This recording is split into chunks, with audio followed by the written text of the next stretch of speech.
plane, to another plane, to another plane, to another plane, bumping Baka not nice while I'm trapping in the rain. Hey, what's up, bro? I hear you. You hear me? Yes, I can hear you. Big dog. Oh, fantastic. It's great to see you, my man. We're vibing now. We are vibing officially. This is officially my first ever Zoom, Big dog. Wow. How have you been surviving this last month or so with this being your first ever Zoom?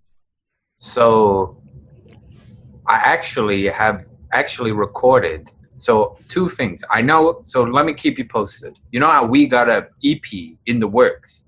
Oh, yeah, man. Very excited about We'll that. get to it. We'll get to it. We'll get to that. Let me tell you, I wanted to actually talk about it. That EP, I don't make no moves without consulting you, my dude, because it's a collaboration. Do you know what I'm saying? I feel you. I feel you. So, and out of respect, I got to make sure I give you top quality Motëm shit. Do you know what I mean? Man. I can't be giving you no sub Motëm shit. I didn't think such a thing existed, man. Exactly, it doesn't. Yeah, there's no mid Motëm. No, there's not. So I've been working on that, but fine tuning it. But then also to blow off the steam, I recorded a whole new mixtape, and I want to debut on this podcast the name of the mixtape. Do you want to know what it's called? Yes, I would love to hear that because your names are always great. I'll announce this name of the mixtape and I'll explain it's conceptual. Beautiful. So it's called Documenting Vibes Mixtape. And so why it's called that is because each track, right, is in its essence inherent vibe. So each one is like a document of each of the different vibes that I documented. So I'm not going to go into the numbers of the tracks because I'm working on cutting it back. Do you know what I mean? You got to kill some, I got a lot of tracks, man. Yeah, exactly. I recorded a lot of tracks. So I was like, okay, some of these, some is like, because definitely like I'm a fan of doing freestyles. Do you know what I mean? Oh, yeah. I'm a fan of doing freestyles. And some of them was freestyles, which there was parts where I was like, yeah, this is tight. But then I would listen to the whole thing. I was like, I don't know, man. Does it need to make the cut? And then I'd be like, no. It's hard, right? It's hard to be selective. But when you're trying to get down to a project, a fine-tuned track list, and you've been working on one, I guess, cohesive idea for a while, you might have a lot more than you need, right? And it's hard to get rid of those ones that you may love, but maybe aren't quite up to par with the rest or don't quite fit the grade for whatever reason. 100%, dude. 100%, my dude. So that's why. And also, I could do something like Lil B with like 100-song mixtape or whatever. He just dropped another one. Yeah, that's what I'm talking about. It's like Gutter Dealership. Unbelievable. I could do the Gutter Dealership, but the thing is like, for me, when he does the 100-song mixtapes, I've never in my life listened to the whole thing in one. Exactly. Because I don't have an attention span for 6 hours of a mixtape. No. Like, I'll go in chunks. Like, I've listened to Gutter Dealership in its entirety, but it was like at maximum like hour chunks. Cause I can't listen to like the whole 6 hour. Do you know what I mean? Like, right, it's like watching The Irishman for some people. They couldn't watch the whole movie. I never seen that movie, dude. I never seen that movie because they said how long it was. I was like, okay. It's the Lil B mixtape of movies. Yeah. I'll get to it, but it's like I didn't get to it yet because that's what I'm saying. Like, so for me, it's like probably I'm trying to keep it not more than like, at maximum an hour, but hopefully a bit lower, more like 50 or 40 minutes maximum. That's still pretty big for a Motëm project. You've been doing a lot of sort of like little EPs and stuff lately. Yeah, well, that's I think that's more like obviously. It's kind of the wave right now. Yeah, and I'm being considerate. Do you know what I mean? Like I don't like to, go crazy with the like myself. I like it better like stuff like Jack Boys or like you know. Yeah, bro. Me too. I love doing shit like that, dog. When it's like 7 songs or whatever maximum, and it's like pow, pow, pow, pow. Yeah. I like that. But for this one, because it's like a bit, there's a few different vibes. Like I just did the Walking on Moonlight EP. Do you know what I mean? I just listened to that in preparation for this. I've listened to it before, but I just listened to it again in preparation for this. And you know what? You know, I don't want to start gushing on here, bro. I like you. You're a fucking legend to me in a lot of ways. Like I know we're boys and shit, but you've you've inspired me you've inspired me in so many fucking ways, bro. And but the energy, it's mutual, right? The energy goes both ways. I appreciate that, dog. Energy, it wouldn't be no exchange if you're not giving no energy back. Do you know what I mean? That's absolutely real, man. That's absolutely real. Look what I wore for this because of the energy exchange. I wore a money exchange. The drip, man. We didn't even touch on the subject of the drip yet, dog. I thrifted this for $10. Of course you did. Oh man, dude. I thrifted my hero. I'm not makes no beefs because people see me wearing the drip. We have to clarify. I'd say 90% of it is from the thrift, and this is a light day. Do you know what I'm talking about? This is like when Future. Do you ever hear that Future song? I don't remember what it's called, but when Future starts off the song, he's like, "Oh, it's Incredible" by Future. Look it up. He said, "You hear his chains jangling. He's like, ain't nothing but 700,000 on. That's a light day." And I was like, "Oh, geez.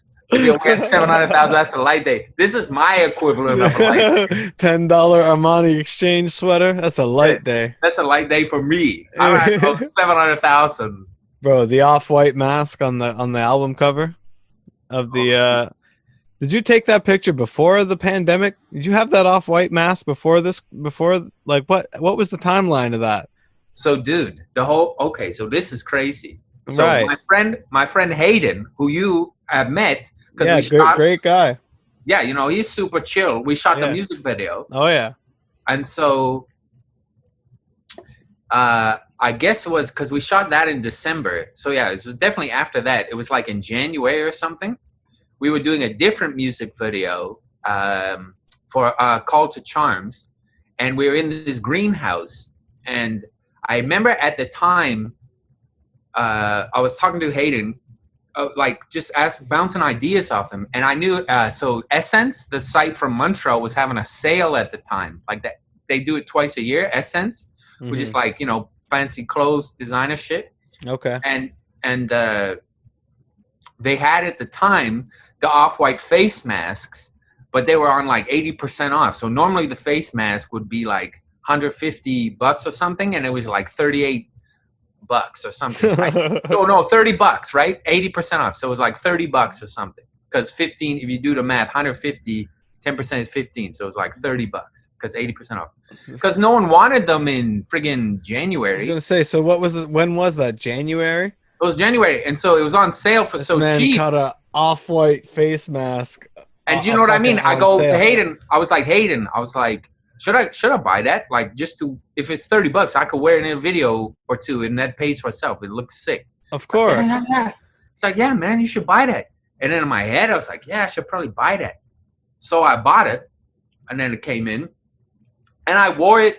All those photos and stuff, that was like early February. That's what I was thinking. I'm like, I swear I saw you in that before shit got crazy. Like the coronavirus had been heard of, but nobody over here was wearing masks and shit when you got that mask.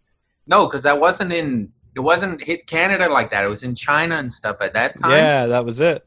And then for me, it was mainly just went with my fit because I had literally, when I busted that out the night before, I had it was insane. I thrifted a friggin' Montclair. It's called like a Montclair Himalaya.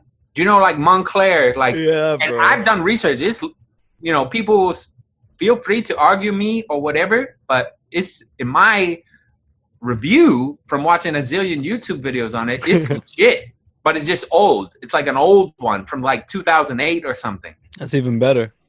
It's like semi-vintage. It's like vintage, you know? Montclair. Vintage from 2008. Yeah. But then that day, I was like, okay, I got that face mask. That'll look sick. And I put together a fit like a painting. Do you know what I mean? Like a work of art. I was like, And I put it together, and then I put the mask on. I was like, oh, geez. And then I knew, like, that shit hits, bro. Yeah, and then I knew Hayden was like not doing much. He was like chilling. So it's like, hey, Hayden, I got pretty much. It's like sometimes the music video, if I'm just wearing a sick fit that day, I'll hit up the homie, be like, yo, are you free today? Do you want to go shoot a music video? I got a video fit on right now. Yeah, I was like, I'm looking too good. I'm looking like a friggin' painting. Do you want to shoot a music video? Like, sure, man. I'm just chilling. I was like, okay. So I go and scoop him, and we shot it at like already the mall where there is nobody, like the low key mall. Mm-hmm. And then I'm wearing the face mask and the Montclair and stuff. Bro, and I'm like, telling you, that shit is wavy. Well, you appreciate it. I know you appreciate it. Bro, so. I very much appreciate it. And I'm looking right now. So if I'm not mistaken, that's twice in a row now that you've just had like a dope ass photo from a music video as an album. Like I believe Waves Against the Machine was also that's from a music video. Yeah. So that's twice now that you've just used wavy ass photos from a music video that probably came together like you just said it, like you just impromptu, yo, Hayden, come shoot a video or whatever. Next thing you know, not only do you have a video, but you've got an album cover as well. Yeah, exactly. Well, that's because that's Hayden. That was at that Waves Against the Machine photo cover was from the music video when I was like, hey, Hayden, should I buy that mask? It's like, yeah, you should buy that mask. And then he like just takes a photo. He's like, yo, look at this photo. Because he had these crystals that he was putting in front of the camera, like little, they changed the light crystals. Right. I've seen those. And he was like, look at this. And I was like, dude, can I use that for the album cover art? He said, oh, man, I would be honored. I was like, dude, okay. So he sent it to me, and then we did it. That shit would look great on a 12-inch vinyl, bro. Same with the Walking on Moonlight one. Yeah, because it's so high quality. Yeah. Yeah, exactly. That shit is high definition, man. High definition. But those were like, he does that when we're hanging out. It's just like for free. But to do a record, that's more costly. So, Makes sense, I done records like, in the past. But I know you did one for the Love is an Energy. Yeah, with Lil B. Yeah. Oh, and man. We have a track with Lil B. Does your viewing audience know we have a track with Lil B? They better. If they don't, they do now. It's one of my favorite things I've ever accomplished in my life, man. Yeah, that's fantastic. I'm sure you can feel that, bro. I'm sure you can feel that. Did you see Lil B hopped on the Walking on Moonlight remix? Yeah, bro. More tracks with Brandon, dog. More fucking bass god, dog. That is absolutely what is up, because that's one of our mutual loves, man. That's one of the things that we fucking hit it off on, and the next thing you know, you got on a track on him, and then you helped me kind of link up with him, and then we were both on a track with him, and now you're on a track with him again. And the movement's real. The energy is real. The love is real, man. He's an inspiration, and I can tell he's an inspiration on your music as well. Well, Lil B and probably like Madlib and Sun Ra and Flea from the Red Hot Chili Peppers. My man. That kind of stuff, Bro, that's why I feel like, man, I said to you, like, another one of our shared loves is like music documentaries on weirdos. You're gonna one day have a music documentary on you, bro. You're gonna be the subject of one of those Sun Ra kind of music documentaries. So look at this guy and the stuff that he accomplished, and so low key, right? Like Sun Ra had like over 400 albums, like all put out on it. So his record label was called Saturn Records. He's from Saturn. He was from the planet Saturn. Yeah. Yeah, exactly. Did you ever see Space is the Place, the movie? Is that the documentary on him? No, so Space is the Place is like the movie from the 1970s, and it's the Sun Ra orchestra and him, and it's like it's like, I don't remember who financed it, but it's like, it's not super high budget, but it's got some budget, and it's a really cool movie. If you ever looking, I'm sure you can watch it like on Vimeo or something for free. Oh, I'm going to find it. It's called Space is the Place by Sun Ra. And that's obviously like what, Mad Villain, like Madlib and MF Doom. Yeah. there's a lot of spaces to play samples in that album. Cool. That's how I know about Sun Ra is from Madlib. Oh shit, okay, that's what's up. My dad showed me Sun Ra. He sent me the Sun Ra documentary. Oh geez, that's legendary, dude. Yeah, dude, he's into a lot of weird shit. Is where I get it from. But yeah, dude, like I don't even know, man. Like, yeah, what's crazy to me about the Walking on Moonlight project is first of all, man, I got so much I want to talk to you about, bro. It's just hard for me to organize my thoughts. You produce everything, right? Like, you produce all your own beats. Like, when was the last time you rapped over somebody else's beat? Have you ever even rapped over somebody else's beat? Yeah, sometimes I do. Like, so I got a few. Like, sometimes it works. Do you know what I mean? Like sometimes it works when I rap over someone else's beat, but sometimes it doesn't work at all. But I can kind of, that was more back in the day, and now I kind of got a feel for it, and I got a few specific, like, homies. Like, my friend Misko from Poland, he always fire. Always 100% fire. Misko. A very, very dear friend of mine from the Netherlands, Coco Bryce, who will be my friend from time now. And we have a group called Light Club, actually, where we both make, like, collab on doing beats and stuff. Okay. But he makes a few beats sometimes, and I rap on them. And then, other than that, not that many. This guy, Godismain from Gothenburg in Sweden, I rapped on his beat. Some friends of mine, a bunch of friends of mine from Sweden, like Yemi and Marius Main, I rapped on their beat. And then from around here, DJ Craft Dinner. Did a project with DJ Craft Dinner. Oh, okay. I remember that now, actually. I heard like that. Do you know, like, DJ Smokey? Yeah, oh yeah. So I haven't rapped over a DJ Smokey beat, but I hung out with him. I've been to his house. And called Hey Julian now, but back in the day he's called Julian the Jugger.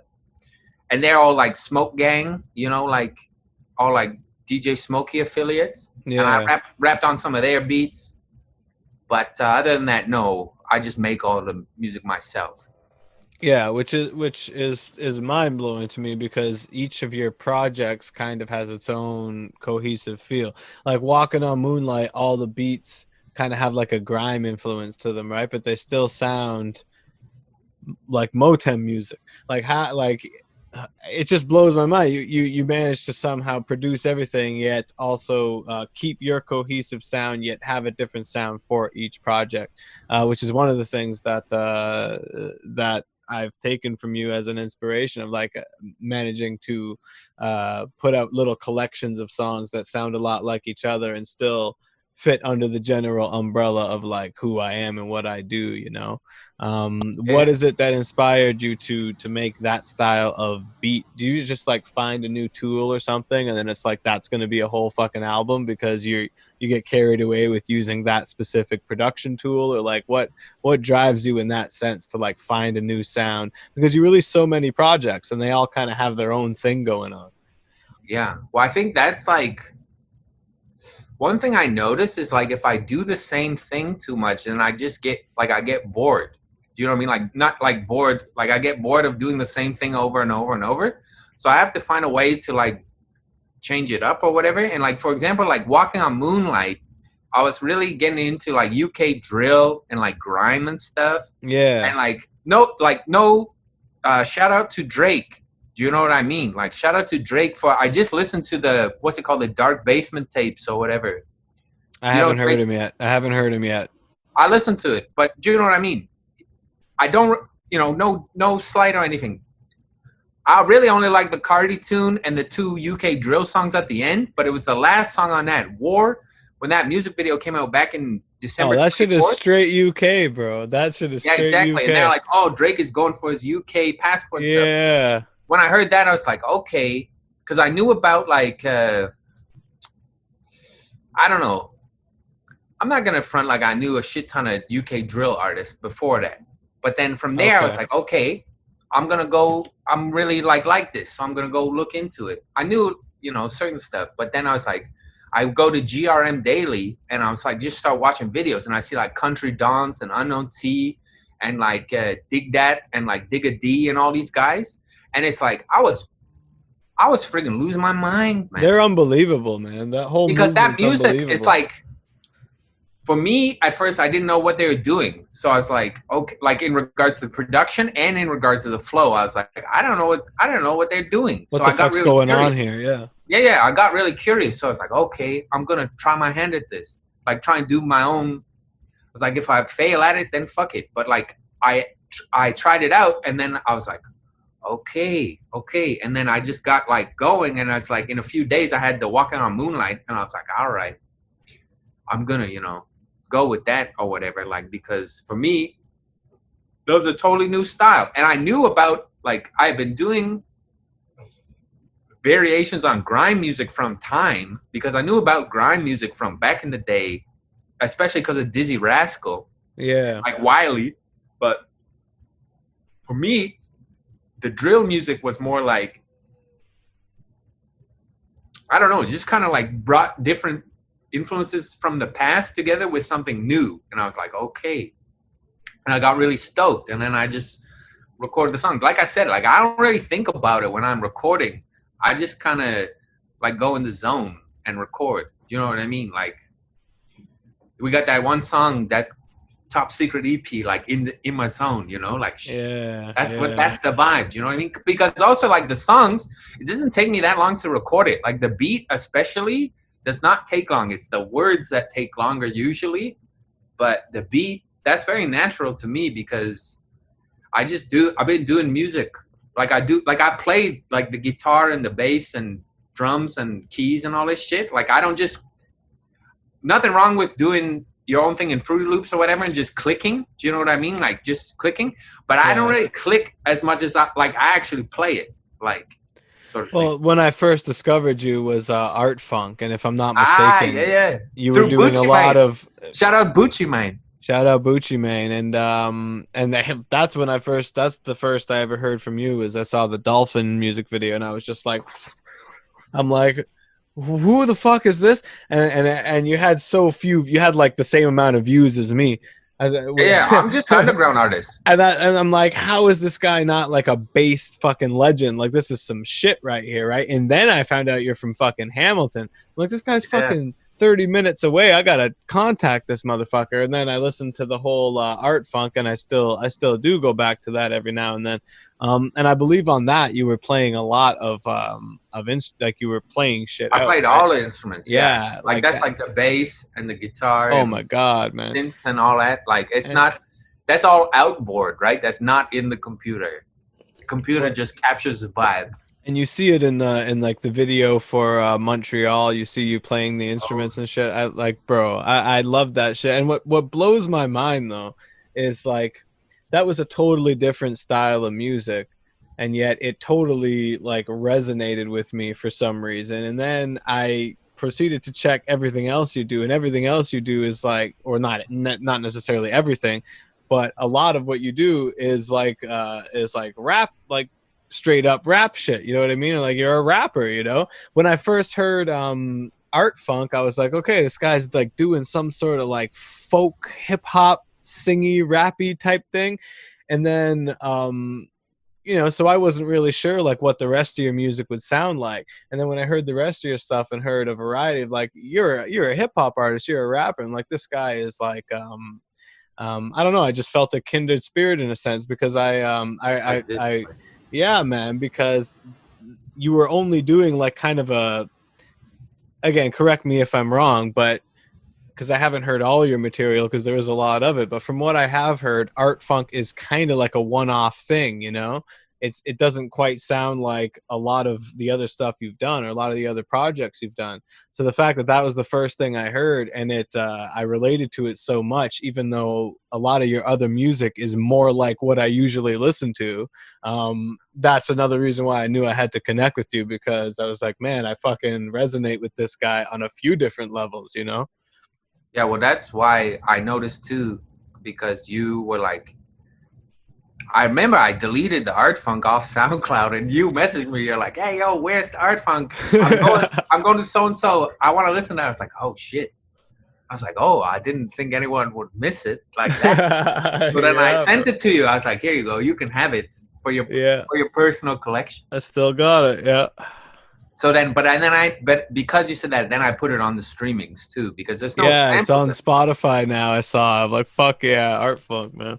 Yeah, there's no samples, so I can put that on Spotify. That's fine. Yeah, 100% self-play, and you got catchy ass tunes on there, man. So like, well, that's like, you know, it's just natural. Like I wasn't even, you know, trying to like. I guess because so another band I really like is Red Hot Chili Peppers, especially from the 80s, and yeah, like the really funky Red Hot Chili Peppers, like like from before, like, so it's like ancient music, but, you know, from before my time or whatever, but it's like when I listen back to that and hear like the slap bass and stuff, they're on some next shit. Yeah, they were on some next shit for sure. That obviously they weren't as popular then as like when they got super popular. But that music, I don't know why exactly, dude, but I really like it. Like, I really like the stuff like this. So essentially my favorite recording is like the demo recording, something they did in like 1980, I don't know, like the early 80s or something. It's really lo-fi recording, but they're playing like Get Up and Jump, Police Helicopter, Green Heaven, Out in LA, this kind of stuff. And it's like so raw. It's on YouTube. Wow. And it's like, you can, you know, check it out on YouTube. I'm going to. Those ones, it's like recorded on a 4-track and it's so raw. And it's like, for me, obviously, I can't explain it. I can't help it. I just like that raw shit. Do you know what I mean? Like, I like it. I like that grimy ass fucking shit. Like, that's like funk and all this kind of music. It's like old reggae and this like Lee Perry and stuff. It's organic, man. Yeah, I like that raw ass shit. So even if I still use like a nice Mac book or whatever, and some people can make it sound pretty fucking crispy, for me, you know, I appreciate that too. Like, I like lately, like the last few days, you know, I've been listening to like Post Malone or something, right? And all those recordings are super crispy. But like, for me, you know, I still like to have a bit of that raw shit in the friggin', even if you got a Ableton and a nice laptop. Well, again, that's a Lil B really was a big person to make that fucking, you know, normalize that, you know, like you could just fucking you could have modern MacBooks, whatever, modern microphone, and just fucking record it, lay it on there, put it out. Soulja Boy did that too. He was kind of the first one that I was ever familiar with, sort of just like that. He was clearly recording on a microphone he bought at Radio Shack or something. You know what I mean? Like, his shit was raw. You know? Is that how you know about Lil B originally is from Soulja Boy? Yes. Yeah, that would have been the transition for me. I denied Lil B for a while because I was very much one of those like, oh, I like lyrical shit, and I'm like not. But it was one of those moments of clarity for me. Like, when I got it, I got everything. You know what I mean? And I think a lot of people still need to have that Lil B bass god moment, because I think a lot of people who don't get a lot of the mumble rap shit, a lot of the new, or they call it mumble rap. I don't even like that term. But they don't like a lot of the new shit. I think if they just like got Lil B and got what bass was, they would understand like Lil Yachty and Lil Pump and fucking, you know, Smoke Perp and all these fucking guys. You know what I mean? Like all of it. It all comes from Lil B. Yes, 100%. 100%. Yeah. Well, how I found out about Lil B was from I don't know. Do you know Lunas? Do you know who Lunas is? No, I don't. He's a producer from Montreal, and this was a long ass time ago. But like back in the day of the cooking dance. Do you know what I mean? Way back in the day. Like 2010, 2011. Yeah, way back in the day. And Lunas, I was out in Montreal doing a show, and Lunas was doing the cooking dance in his gig, and I was like, What the fuck is this? What are you doing, Lunas? He said, man, you don't know the bass god? You don't know Lil B? I was like, no, I don't know. Put me on game. And he showed me like wonton soup. Yeah. Life changer, bro. Life changer. Yeah, wonton soup and this kind of stuff. And then I got into like Blue Flame and Red Flame and all this. Oh, I'm God. And then also I got into stuff like Rain in England. Which is like, do you know Rain in England? No. So if you ever bored or have a bit of free time, just go Lil B Rain in England. And it's essentially 2010. This was actually even came out on vinyl on a label from England that I don't remember the name of right now. But he did all these soundscapes. There's no drums even. What? He did them. Like, the soundscapes are produced by the bass god, and then he just does spoken word over it. Get the fuck out of here. And there's all these broad themes. Like, one I remember specifically is called Women. And it's like this soundscape, and then he just goes, all women are beautiful. And it's like so profound, and it's like got this deep reverb, and it sounds like he's in like the Pyramid of Giza or something, like this deep cave. Rain in England. Yeah, write it down. How do I not know this exists? This sounds incredible. This sounds like quintessential bass god art. It is, yeah, it is, 100%. It's one of my favorites of all time. And I remember his friend Phil had the Rain in England on vinyl. There was only 1,000 copies. Wow. But, like, obviously, it's like that. It's that kind of thing, right? When an artist does so much music, I don't know everything Lil B did, right? Like, obviously, you probably know. You could be like, oh, Lil B, what about blah blah blah? And I'm like, for sure. No, I don't know that. Do you know what I mean? I don't know everything. I'm just saying, Rain in England. It's like old too. It's like from 2010. That's part of his mystique, right? Like, I don't think anybody's heard all his music. No, definitely not those like 855 song MySpace bass freestyle where there's like literally 855 from, he had like way back in the day MySpace, he had like 150 MySpace pages, and they're all collected from that. It's like, no, I haven't not listened to all those. And it still seems like his full-time job is doing music and features. He hops on features for, for us. You know what I mean? Like, it's great, cheap. right? For quite cheap. Quite cheap, right? And, he's unbelievable. I don't know what his deal is. I don't want to know, I want that mystique. He's just, he's something else, man. And I'm sure you can attest to this. Like, the interactions that I have had with him, although brief, have all just been like so perfectly Lil B. It's just like, oh my god, like, of course, like, he's just he's unreal. I got him on the second time because he gave me his phone number. Really? He gave me his phone number through Twitter. He said, "Hey, fam." He's like, "Hey, fam. Hey, Motëm. If you need anything, give me a call." Blah, blah, blah. I was like, I know he likes you, bro. I was like, what? First of all, I was like, what? Like, did you really? I thought it was like, I was like, I'm a cautious dude. I was like, did Lil B really give me his phone number or what now? So then I said, fuck it. I'm going to text this number. So I texted it. I was literally out on a walk in the woods. And I texted him. But then I knew because where I was going to go, I wouldn't get no reception out in the woods. So I was like, I have to wait till I come back to see if he replies. It'd be like a surprise, Yeah. I was like, okay. So I texted him. I said, hey, Lil B, it's Motëm. What's good, bud? And then I go out in the woods. Yeah. For a few hours or whatever. And then I came back and he's texting me. He's like, yo, fam, what's good? Let's get it in. Like, hope you good. Wow. I was like, oh, that's nice. This actually sounds like Lil B. And then that's how the Walking on Moonlight remix came about. Because I was like, Lil B, essentially, like, I'll tell you the whole story, actually, because it's good. So, essentially, I literally was on a walk in the woods, and the song Walking on Moonlight came to me in a vision, in my mind, when I was on a walk in the woods alone. And I rarely have this, because songs will come to my mind, but then when I try and record it, it doesn't sound the same. Do you know what I mean? Right. Like, oh, for sure. It doesn't come out sound the same. But this one time, I recorded, I went out in the woods, I got the idea, and then I go to this Gibbs studio, and literally within like 20, 30 minutes, the whole song came out sounding exactly as I heard it in my head. And then something like, I don't remember the exact timeline, but the next day or two, I was walking in the woods again, and the whole hook, the whole chorus started to write itself in my head. So I had to text it to myself to remember the words. And then I go back and I recorded it. I was like, oh shit, this is sounding fucking fire. And then I got the whole first verse down because it just happened. It just came out. And I was like, oh shit, this is going crazy, And then I had this whole second verse open. I was like, should I? Because this was at the simultaneously, I'm texting with Lil B. I was like, oh shit, I could get him on this second verse. Right.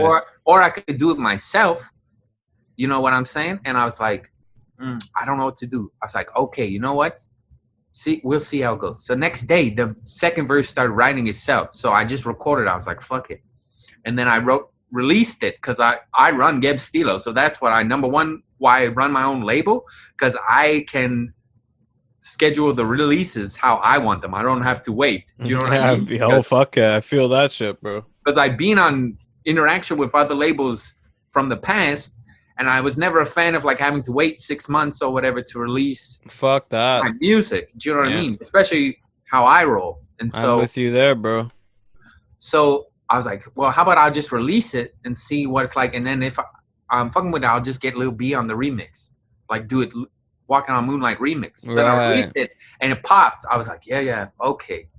I already had a feeling. I was like, okay. So then I was like, Lil B, I sent it to him. He's like, fam, he's like, I would love to get on this. I said, oh, okay. So I sent it to him, and like that was like a Friday night, like just like this is a Friday night. I was like, literally, I sent him the track probably at like 7 or 8 p.m. and then I went for a walk, and then I came back at like 10 or something, or 11 or something like that p.m. and I had it back in my emails. He did it. He knocked it out the park. I was like, oh, I fucking love that guy, man. I love that fucking guy. You know what I mean? Like with a 2-hour turnaround or whatever, 3-hour turnaround, I was like, this is sick, dude. This guy's got a fucking Vice documentary on him, and he's giving you a 2-hour turnaround. And you know the thing is, I don't know if I ever told you this, but when I dropped the Lighthouse remix, which for those of you who don't know is our song together, myself remix. Go check it out. Myself, Lil B, and Big Motëm, Lighthouse remix. When I dropped that, Lil B himself, he emailed me back and he said he loved it and all this shit, and he didn't like retweet it. He retweeted something else I said, and then on my SoundCloud, he fucking on your verse, he put a comment that was just a heart.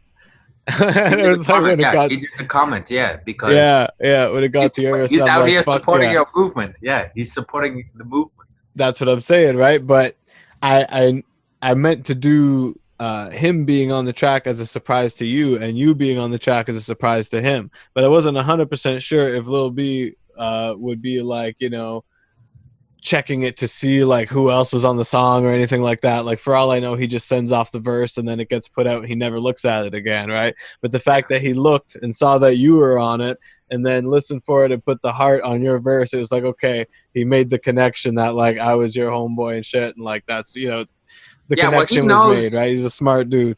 He knows what's going on because of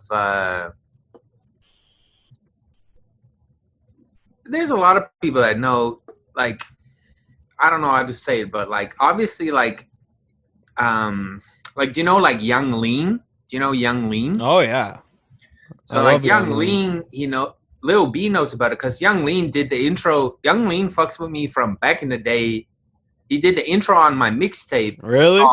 Called The Inside Outside of Mixtape from 2013.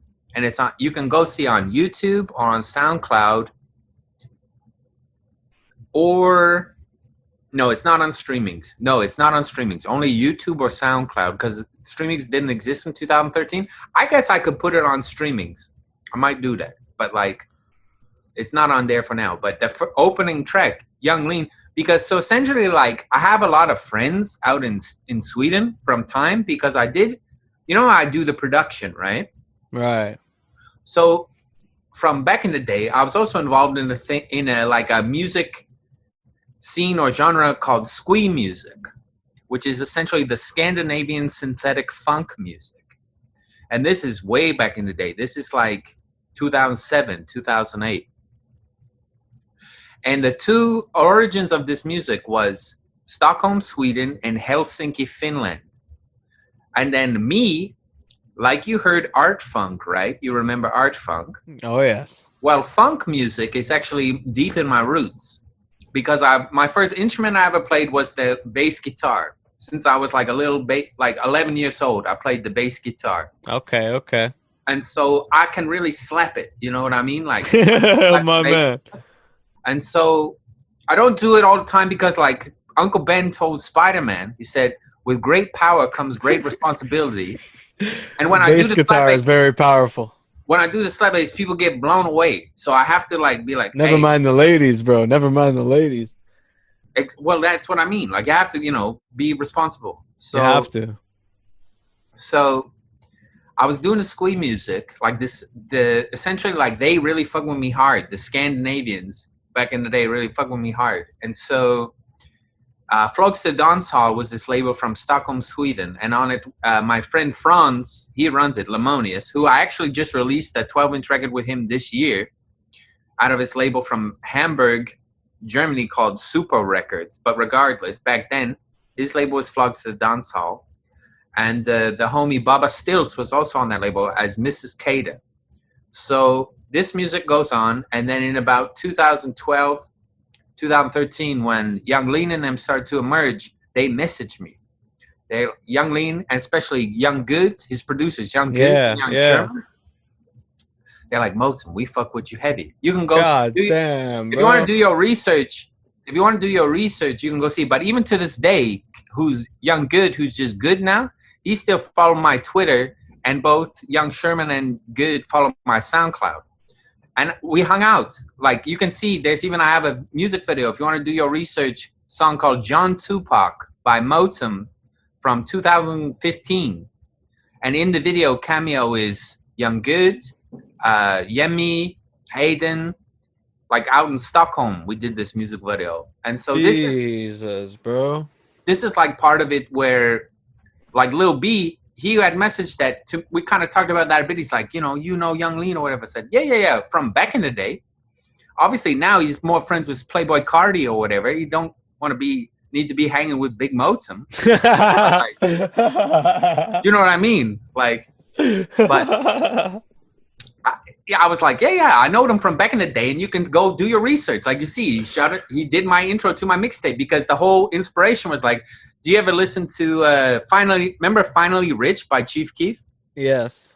And the intro on that, right, when he's like, I don't want to hear no one talk about Chief Keef saying he's sweet, this angry guy, you know what I mean? Yeah. And me and Young Lean would talk about that. I was like, yo, do you want to do an intro from a mixtape based on that, but do your own version? He's like, yeah, man, I got you. And he was in Baba's studio, recorded in like a minute, and then they just sent it to me. And that was like, obviously that's a long time ago, but it serves as a potent historical document. No shit, it does. You just blew my goddamn mind, man. That's history, and that's certified, bro. I mean, you got Lil B and Young Lean stamps on your discography. Yeah. You can You can go on Discogs, and both of those affiliations show up. And I didn't do it because I don't know how to use Discogs. And I fucking love it, bro. And you know what? Because again, another one of those things where it's like I got into your art funk shit in probably like 2015-ish. I've been a big fan of Young Lean. I had no fucking clue that you were connected to Young Lean from before that. And I'm like, I'm thinking it's all this law of attraction shit, but it's probably literally just algorithms in this case. You know what I'm saying? Like I probably found your music through fucking with mad Young Lean and shit like that. You know what I mean? You probably just showed up on the side one day, man. But like still at the same time, like you're 30 minutes away from me, you know? Well, that's the thing too, because they also small fucking world, bro. Maybe they base the algorithms on the law of attraction, you know? You never know. That's what I've been thinking. Like there's exactly. Like maybe the algorithm is like a sort of a digital replication of the law of attraction. Like isn't all of technology really just trying to fucking duplicate magic? You know what I'm saying? Like you know what I'm saying?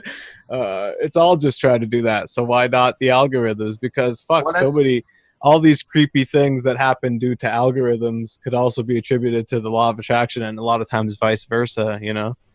Exactly. And that's also like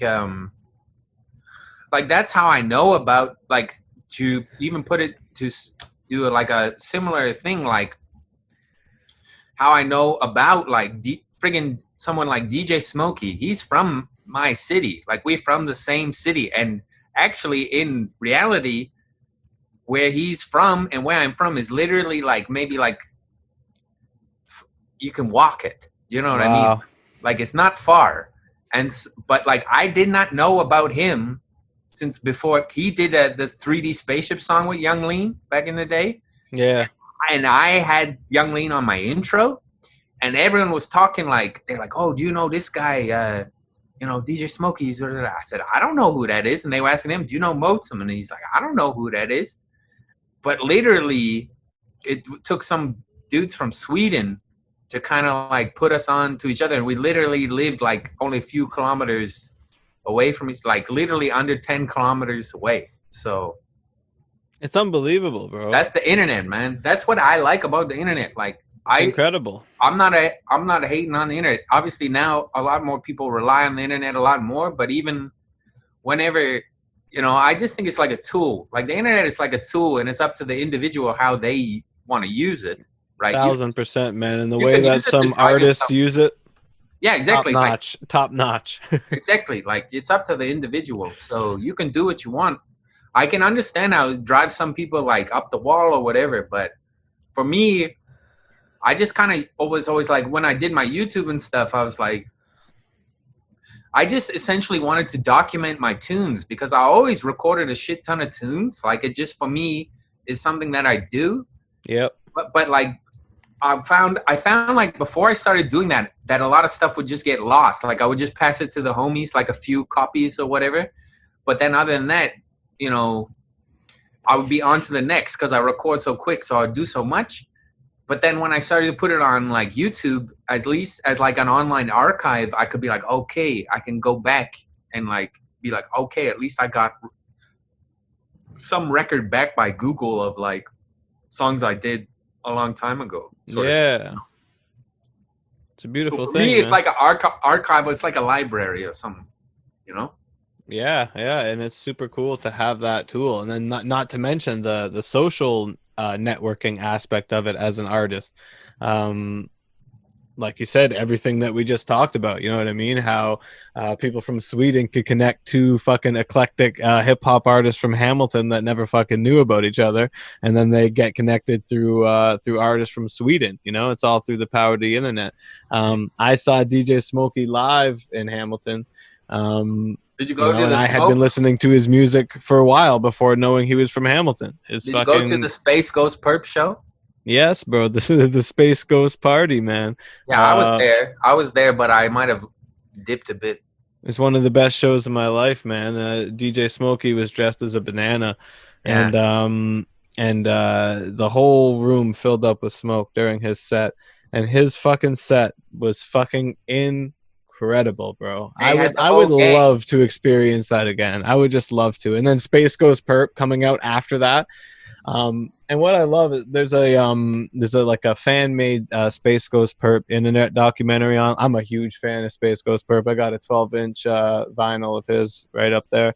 But he's got a crazy wacky story. There's an internet documentary about him, and the guy who's doing the internet documentary is like, his time in late 2014 is kind of missing, and nobody really knows what was happening to him around this time, if he got into drugs or whatever.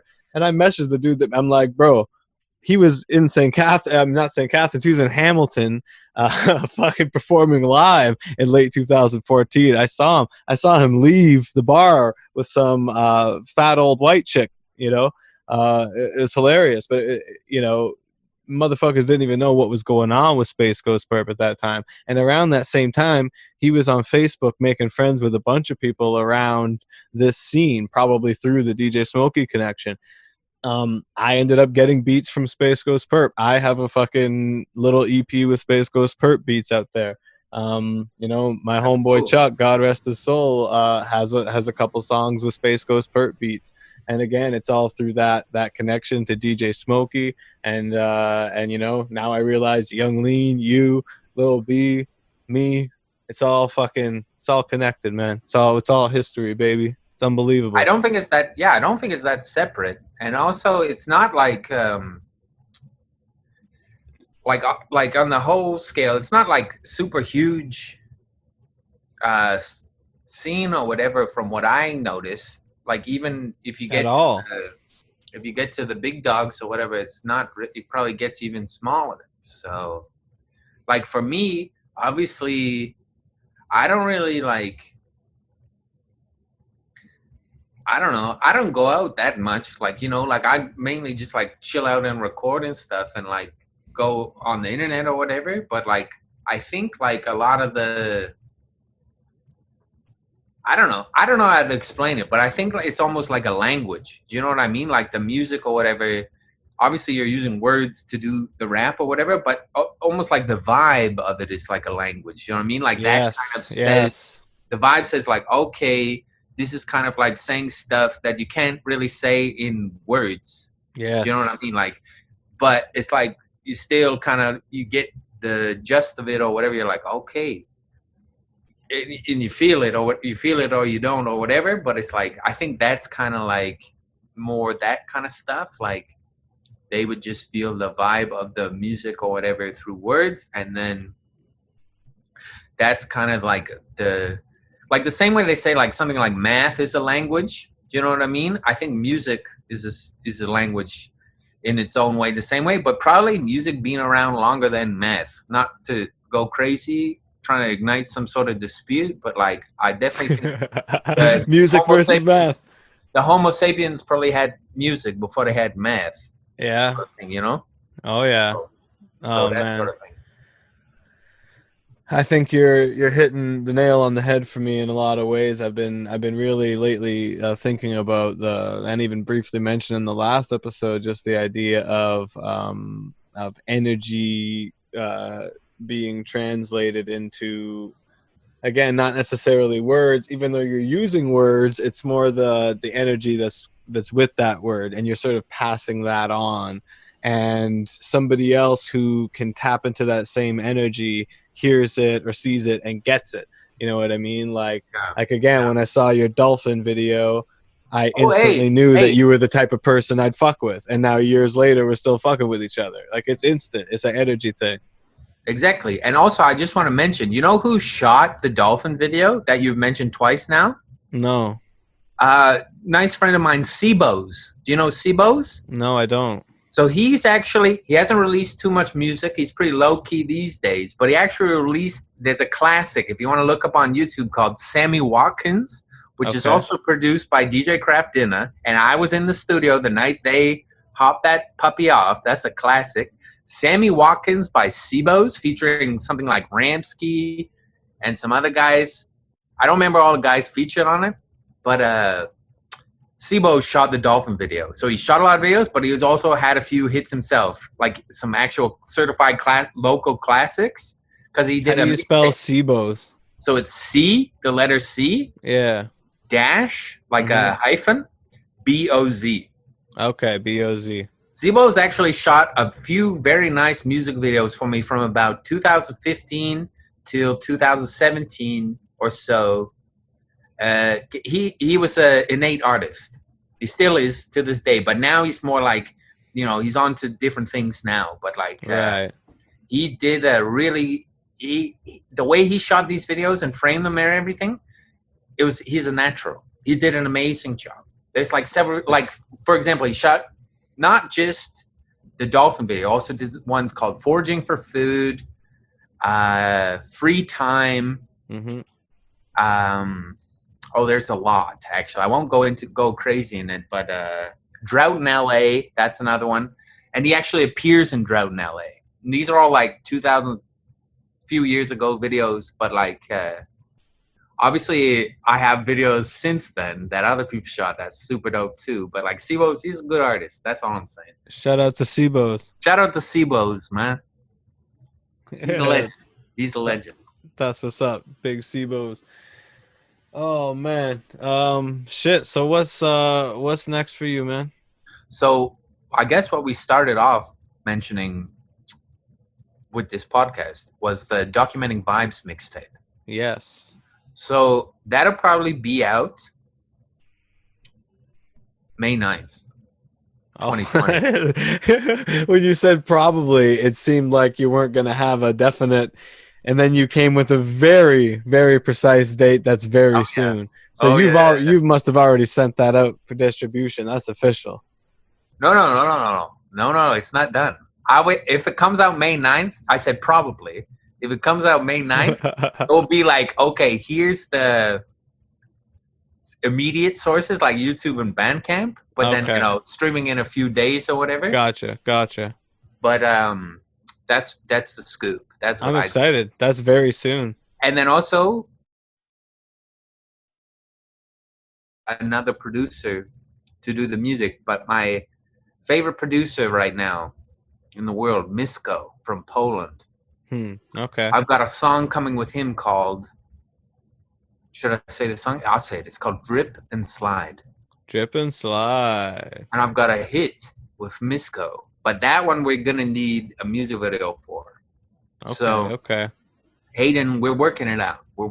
So that's a side note or a different thing coming up. It's going to be a hot summer.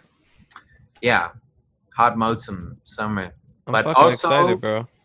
You know, I don't know. I don't call the shots, man. I just ride the waves, right? So. Hey, man. That's all you got to do. What about you? What are you saying, Doug? How's the so far? I've been watching some of the podcast series. I quite like it. Oh, thank you very much, man. I'm trying it out, man. Like I said, this is episode number 10. So 10 was kind of like, if I can make it to 10 episodes, I'll keep doing it. So we're here, bro. But I'm very happy that I got you on. You know, I was determined to get you on in the first 10. I appreciate it. I appreciate it greatly. No, I really appreciate you coming on, dude. Like, once again, I can't say enough. You've inspired me in a lot of ways, and we don't get enough of a chance to really chop it up. Like, we always are kind of going back and forth. Every time you post an outfit, I'm messaging you and shit. But we rarely get a chance to actually chop it up. So this podcast, more than anything for me, has been a really great excuse to chop it up with some awesome people that I don't get enough of a chance to talk to. So I appreciate you coming on, my man. No, it's my honor, it's all mine. I super appreciate it. I'm not trying to get super Canadian here, be too polite, but I fuck with you heavy, Doug. So that's what I say. Thank you, bro. You already know I fuck with you heavy too. Everybody check out this bad shit. Fuck, when the aliens come and discover the ruins of humanity, it's my hope that they find the Motëm discography as the representation, because all it is the best vibes, positive energy.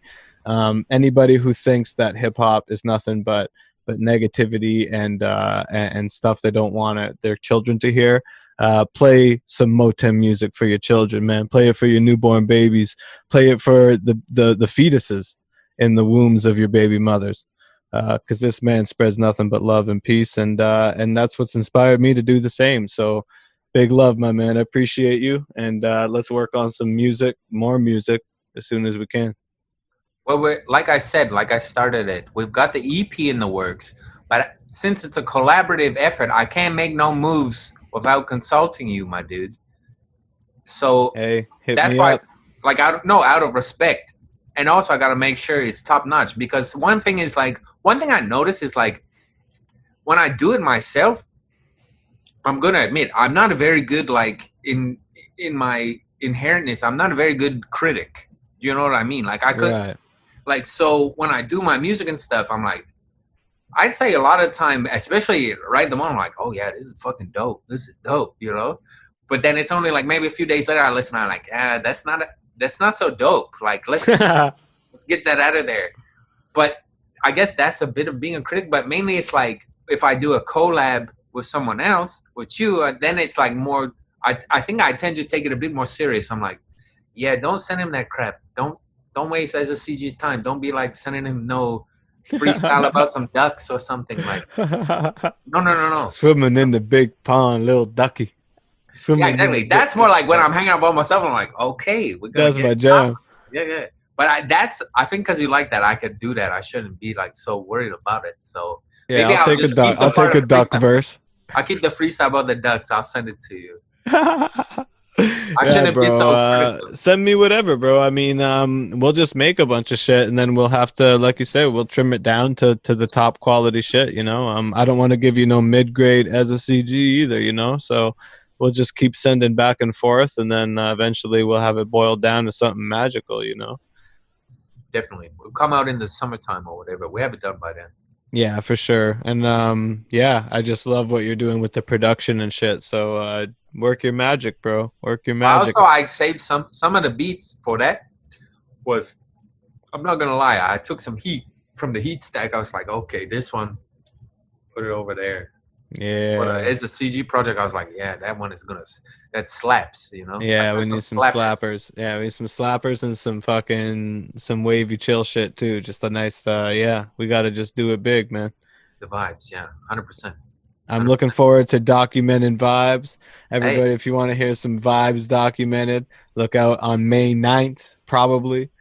I'd say, yeah, just say that May 9th. You can listen to documented vibes at least on YouTube and Bandcamp. And then probably the streamings might be a few days later. Just stagger it, you know, if you want to be like, oh, yeah, listen to Spotify later. Catch some vibes, man. Catch some vibes. I'll be sharing it, so check it out. And yeah, man, we're at about an hour. So you know what already? I usually do some COVID-19 talk, but fuck COVID-19. We're keeping it positive this episode. It's all love. It's all love. What are your last words for the people, my man? Well, I say thanks very much for tuning in to the Ezza CG podcast featuring Big Motëm. It's Big Motëm and the internet, baby. Keep it. What was it like? I don't really have a slogan. Do you know what I mean? I was trying to think like, should I have a slogan or something? I was like, well, I'm not really, I don't know. I'm not a slogan type of dude. I was like, if the person listening to this wants to make up their own slogan, you can do that. But more it's like, I think just like, you know, just enjoy yourself, you know, whatever. There's a song like that, right? Like old song. I don't remember, but like, all good. There's a few songs about enjoying yourself. Yeah. Yeah. Enjoy yourself, whatever, or to the best of your ability, do the best you can. This kind of stuff. Do what, man? What's that tongue twister hook? Your last hook on that album, man. Your last hook on Walking on Moonlight. Oh, yo. You gotta do what you gotta do. Yes. You gotta do what's right for you. That's it. That's the slogan right there, man. Go. That's what we'll go with. You gotta do what you gotta do, and you gotta do what's right for you. Bam. You. There you go. And I pointed at the camera to insinuate or reiterate or like hammer home. You, the people listening to this, do your what's right for you. Yeah. That's good. I think that's good. And you get out what you put in. You get out what you put. You get out what you put in. All right, bro. I'm ending it. Have a good one, my man. Love you, bro. One love. Take it real easy. Peace. Maximum love. It's a CG podcast. Forever. About to take a plane to another plane, to another plane, to another plane, bumping back and not nice while I'm trapping in the rain.